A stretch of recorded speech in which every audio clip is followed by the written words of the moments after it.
Picking the right agency to apply to is just as important as making sure you are prepared for all the hiring process steps to come. Let's discuss.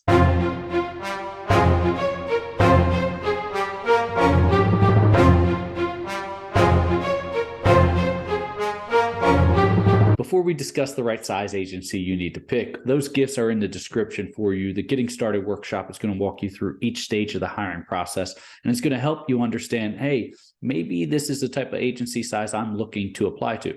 Or if you have something more specific to your hiring process, to you specifically, and you want to discuss it, sign up for the free coaching call. It's my gift to you. Both of these are my gift to you.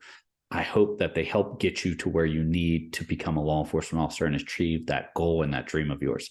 Now, let's jump into what agency should you apply to, or what's the right agency for you?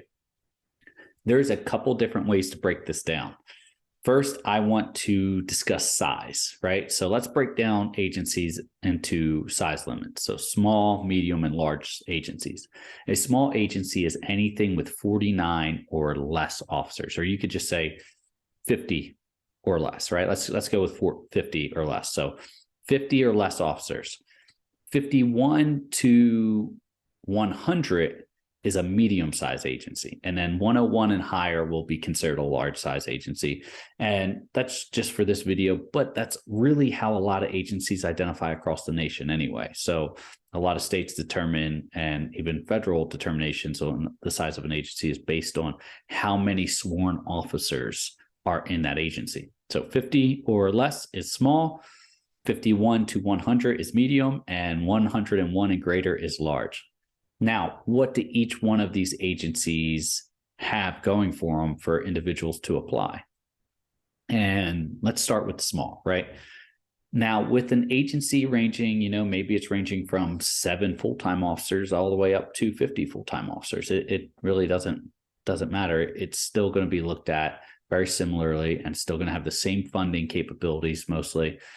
So what you need to understand with this type of agency is this is going to be a very tight-knit agency. All these officers are going to know one another. Usually you guys are overlapping patrol sectors. You might be a county department, or it might be a city department, or a small town department. But all these officers at some point or another are going to work with one another, right? They're going to work with one another in some capacity, whether it's overlapping shifts, or they're doing shift turnarounds or shift handoffs, or they're doing, or they're rotating on the shift. Maybe you've worked each shift when you became a new officer to get to know everyone. And this is the type of stuff you can do in this small agency. But what you care about is, how does that help you or hurt you when you're applying? It can do both, right? And it really can. So a small agency, you're going to have a lot more of individuals having recommendations, right? Individuals knowing someone who's applying, not necessarily family members, but individuals say, hey, you might have an officer vouching for an associate or a friend of theirs that's going through the hiring process. And that's how they found out about when the open billets were going to drop. The other issue you're going to have with this is they're not going to have a lot of job openings. Now, right now, there's a lot of turnaround with law enforcement. So if you were looking to get into a smaller agency, more secluded, then you would probably have the best opportunity right now to do it. The other thing, though, is while that is a pro, it's also a con, right? It's a con because if you're going in and you don't know anyone in this agency, and other people do, it's not saying you're not going to get selected. If you're the best candidate, you're going to get selected as long as they're doing everything on the up and up and legally. But if you're going through and you don't have anyone kind of vouching for you, you're kind of starting with a blank slate, where other people are starting with maybe just a foot ahead. They're getting a little bit lead in that race to the finish line that we're always discussing, right? So maybe their hurdles might be a little bit smaller because they know someone there. Now, once again, we're staying away from nepotism and hiring individuals that you might have relations with or that are family members. But for the most part, if this is a squared away agency, 50 or less, smaller agency, the chief of police all the way down to the lowest or newest officer is going to know everyone that's going through this current hiring process. And you could have 400 applicants for 5 positions, right? But at the same point in time, they're only going to be interviewing maybe 20 of their best applicants, 20, and that's pushing it for 5 positions, 20 of their best applicants that score the best on their written and physical tests if they have it. It's very rare that they're going to try. Well, they're never going to try and interview 400 people. They're just never going to do it. If they don't have a written test or you don't do the physical test until after, say, a board interview, they're going to pick the top resumes, right? Which is why a resume is so important. Check that out on another video. But these smaller agencies are very tight knit and they're very hard to break into with regards to just not knowing anything about them or not being familiar with those departments. You may not even know that the billet's open, or someone might get a leg up and know that the billet's open because one of their friends that's an officer there saying, hey, we got an open position. It's going to drop in a few weeks. Just keep an eye out. So you kind of have that disadvantage going for you. The advantage, though, is you're going to have less people applying, right? You're going to have less people applying. Double-edged sword here, less people applying, but there's less openings, right? So less people applying. So if you're a really stellar candidate and you're going through the process and you really stand out, you do really well on your written, you do really well on your fitness test, or you have a really killer resume, whatever the deciding factor it is to make it to the interview process, then you're golden, right? If there's 5 billets and they're saying, hey, we're interviewing 20 people, here's our top 20. These are the ones that we're going to hire. We're going to give conditional offers to the top 5. The rest we're going to keep in the hiring process just to make sure the top 5 make it through the rest of the hiring process, so that they so just in case they run into something in their medical or their psych or their poly, that they are able to still get hired. Otherwise, we don't want to have to not fill an academy class or not fill all 5 vacant positions. So that's your small agency, right? It's going to be tougher to break into, but you're also going to have less competition because not many people are going to apply to these smaller agencies, especially if they're rural or they're not very popular, right? It's going to be a lot of locals that probably apply to a local agency that's considered a small agency. Caveat to this, if you get into these agencies, you should be able to just explode your career because you're going to have multiple positions, right? These individuals are adjunct instructors. These individuals also serve on special weapons units. They serve on emergency response teams, these type of things that really make an officer's career just accelerate very quickly. So in 3 years, you could be a lead officer, or in less than 3 years, you could be a lead officer. And in 3 years, you could be a supervising officer, or 5 years, you could be a supervising officer, or have a special unit under your belt, or be in the detective role.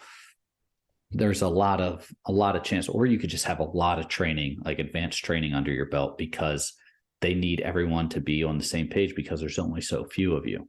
So that is a huge win to these small agencies, but getting in the door can be a bit challenging unless you're really prepared to make yourself the best possible candidate out there. Now, medium agencies, this is what a lot of people apply to. Medium agencies, somewhere between 51 and 100. And this is not necessarily major cities, but larger cities, larger townships, maybe some popular counties. So even federal agencies kind of fall into the mid-range sometimes. There's a few federal agencies that are not linked up with major departments that are broken down, like Capitol Police is not a small agency. Homeland Security, they're FPS, Federal Protective Services. They're not a small agency. They're scattered all over the place. They have thousands of officers, hundreds of officers. So, but there are different agencies, and I don't want to say independent federal agencies, but agencies that work solely under themselves, that fall under different realms, that have their own police departments.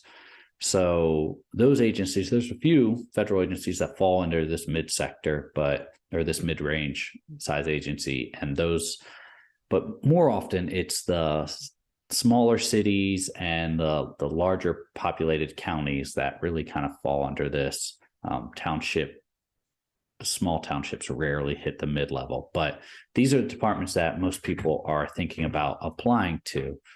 And with these departments, you're going to have good opportunity. You're still going to get the kind of tight knit environment, right? Depending on where you are.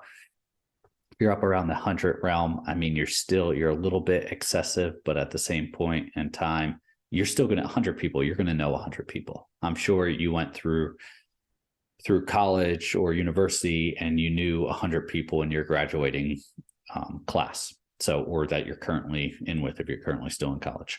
So keep that in mind. If this mid-range agency it's out there, it falls, like I said, in a certain criteria, but with them applying to them, you're going to have a little bit more opportunity because they're probably going to have a little bit more announcements available. They may kind of have reoccurring attrition, which means officers are usually kind of coming in and going out. They get a lot of experience. You still get a lot of experience.